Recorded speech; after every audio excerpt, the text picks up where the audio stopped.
Quelqu'un vient de te manquer de respect, devant d'autres personnes en plus. Ton cœur bat plus vite, ta gorge se serre, et une seule question tourne dans ta tête. Qu'est-ce que je réponds, là, maintenant ? Tu as 2 secondes pour décider, et ce que tu choisis dans ces 2 secondes va décider qui, de vous deux, garde le pouvoir. Aujourd'hui, des millions de personnes cherchent exactement quoi faire dans ce moment-là. Ne pas sourire, ne jamais baisser les yeux, rester silencieux une fois que l'autre a fini de parler. Une vidéo qui montre ces 3 gestes a été vue plus de 11 millions de fois. Mais cette méthode n'a rien de nouveau. Un homme, ancien esclave devenu professeur à Rome, l'enseignait déjà, presque mot pour mot, il y a 2000 ans. Son nom, Épictète. Sa règle tenait en une phrase qu'il répétait à ses élèves. Ce n'est jamais l'insulte elle-même qui te blesse, c'est le jugement que tu poses dessus, une fraction de seconde après l'avoir entendu. Change ce jugement et l'insulte n'a plus rien à mordre. Quelque part dans Rome, un homme critique Épictète en public. La réaction attendue serait la colère. Épictète, lui, ne dit qu'une phrase. Il ne connaît sans doute pas mes autres défauts. Sinon, il n'aurait pas parlé que de celui-là. Toute la théorie dont tu as besoin tient dans cette seule phrase. Cette scène est rapportée par son élève Arien dans les entretiens. Un homme qui avait connu les chaînes parlait ainsi du pouvoir. Maintenant, voici à quoi ça ressemble vraiment.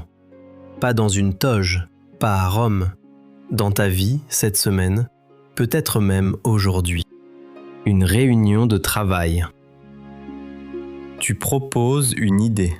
Quelqu'un te coupe la parole, sourit à moitié et dit devant tout le monde que ce n'est pas vraiment nouveau, que quelqu'un d'autre l'a déjà proposé mieux. Premier réflexe. Ne souris pas en retour. Un sourire ici dirait que tu es d'accord, que tu confirmes toi-même ce qu'on vient de dire sur ton idée. Ce silence, plus le regard qui reste droit, dit une seule chose sans un mot. Cette remarque n'a pas atteint sa cible. La réunion continue et c'est ton idée qui reste sur la table, pas la remarque. Tu sens déjà la chaleur monter avant même que la phrase soit terminée. Un repas de famille. Quelqu'un fait une remarque sur ton poids, ton salaire ou le fait que tu sois encore célibataire, présenté comme une blague que tout le monde devrait trouver drôle. Deuxième réflexe. Ne baisse pas les yeux. Garde le regard droit vers cette personne, calmement. Le corps parle avant que tu aies eu le temps de choisir tes mots. Après 2 ou 3 répétitions de ce même regard calme, sans justification ni contre-attaque, la plupart des gens arrêtent d'eux-mêmes. Une blague qui ne fait rire personne finit toujours par s'éteindre. Tu connais déjà cette sensation ? Ce petit pic d'adrénaline avant même de comprendre pourquoi ? Un groupe d'amis. Quelqu'un te charrie un peu trop fort plusieurs fois de suite et attend visiblement que tu réagisses, que tu t'énerves ou que tu te justifies pour que tout le monde puisse en rire encore. Troisième réflexe, le plus difficile. Ne dis rien. Laisse le silence exister. Cette personne a préparé sa blague, pas ta non-réaction. Ce silence, tenu jusqu'au bout, sans un mot d'excuse ni de justification, change la dynamique du groupe plus vite qu'une réplique. Sans personne pour relancer la blague, elle retombe d'elle-même, et c'est la personne qui l'a lancée qui se retrouve, pour une fois, dans le silence qu'elle voulait provoquer chez toi. Un message ou un commentaire que tu relis pour la 3e fois, tard le soir, en cherchant la réponse parfaite. Tas de regards à soutenir ici, pas de silence en direct. Juste toi, seul avec ton téléphone. Le piège est identique, seulement plus lent. Chaque relecture, c'est une nouvelle porte que tu ouvres au même jugement. La solution ici ne demande ni regard ni silence à tenir devant quelqu'un. Elle demande une règle simple, fixée à l'avance. Pas de réponse rédigée après 22 heures, jamais sur un coup de tête. Ce que tu écrirais maintenant sous l'émotion n'est presque jamais ce que tu écrirais demain matin, la tête reposée. Ton pouce s'arrête net sur l'écran. Un commentaire, sous une photo que tu as postée, visible par tous tes contacts. Quelqu'un y glisse une remarque sur ton physique ou sur un choix de vie, en une seule phrase, en public. Ici, l'audience change tout. Tu sais que d'autres liront ta réponse avant même d'avoir lu le commentaire en entier. Le réflexe qui compte le plus, dans ce cas précis, consiste à ne pas répondre vite. Laisser passer une nuit entière avant même de décider si une réponse est nécessaire change presque toujours ce que tu choisis d'écrire. Le jugement de cette personne ne devient pas plus vrai parce qu'il est devenu public. Il reste exactement ce qu'il était en privé, une opinion, jamais un verdict. Dans ces 4 situations, rien ne change vraiment. Une personne teste si tes mots ou son silence peuvent décider de ce que tu vaux. Le jugement qu'elle porte sur toi ressemble à une vérité qu'on t'impose. En réalité, ce n'est qu'une opinion qu'on te propose, comme un papier à signer. Et un papier comme celui-là, tu peux toujours refuser de le signer.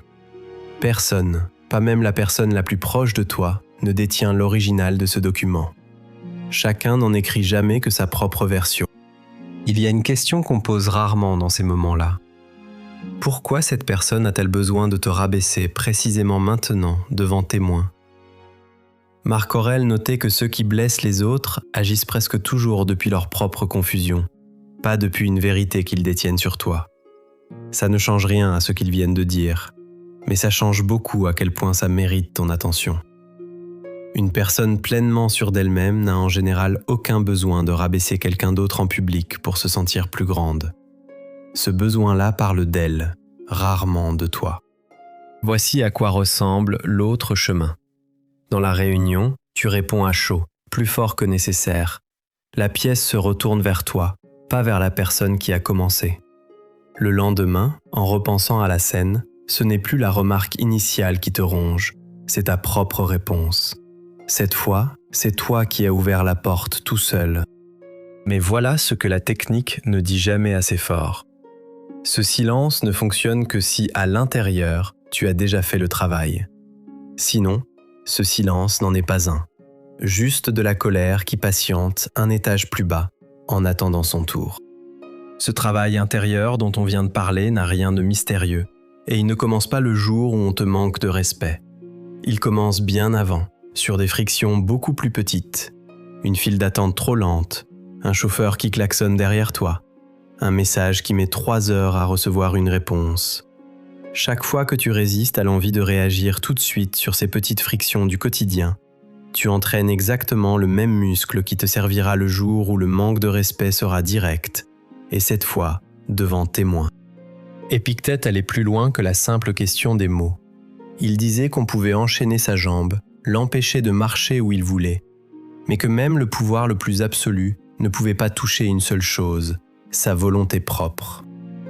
Si cette limite tient face à des chaînes réelles, elle tient largement face à une remarque de trop, dans une salle de réunion ou un dîner de famille. S'il fallait résumer tout cela en une seule phrase, ce serait peut-être celle-ci. On ne manque jamais de respect à celui qui choisit lui-même la valeur de sa propre parole. Ce moment dure rarement plus de 10 secondes, où qu'il ait lieu. Mais ce que tu fais pendant ces 10 secondes se répète ensuite, presque à l'identique, dans toutes les autres pièces où on essaiera de te faire douter de toi. Perds ce combat une fois, au bureau ou en famille, et il devient un peu plus facile à perdre la fois suivante. Gagne-le une fois, sans témoin pour l'applaudir, et la fois suivante devient elle aussi un peu plus facile à gagner. C'est ainsi que se construit, geste après geste, ce que les gens autour de toi finiront par appeler du calme ou de la confiance en soi, sans jamais voir le travail derrière. Cette même porte revient face à une critique injuste au travail, face à un jugement silencieux dans le regard de quelqu'un, face à tout ce que les autres décident de penser de toi, sans jamais te demander ton avis. Aujourd'hui, c'est une remarque. Demain, ce sera un entretien d'embauche qui se termine par un refus vague. Après-demain, ce sera un partenaire qui te compare, sans le dire vraiment, à quelqu'un d'autre. Le mécanisme reste toujours le même. Personne n'applaudit quand tu restes silencieux face à une remarque. Il n'y a pas de témoin qui note que, cette fois-là, tu n'as pas mordu à l'hameçon. seulement une certitude discrète que tu emportes avec toi, jusqu'à la prochaine réunion, jusqu'au prochain repas de famille. La prochaine fois que quelqu'un essaiera de te faire douter, dans une réunion, à table, dans un message que tu relis 3 fois, souviens-toi de la porte dont parlait Épictète. Tu peux toujours choisir de ne pas l'ouvrir. Cette porte, lui-même l'avait fermée bien avant qu'un homme ne s'en prenne à lui, dans une rue de Rome, il y a 2000 ans. Ce n'est jamais l'insulte qui décide, c'est la porte que tu choisis d'ouvrir ou non. Alors dis-moi honnêtement, la dernière fois que quelqu'un t'a manqué de respect, au bureau, en famille ou dans un message, tu as ouvert la porte ou tu l'as gardée fermée ?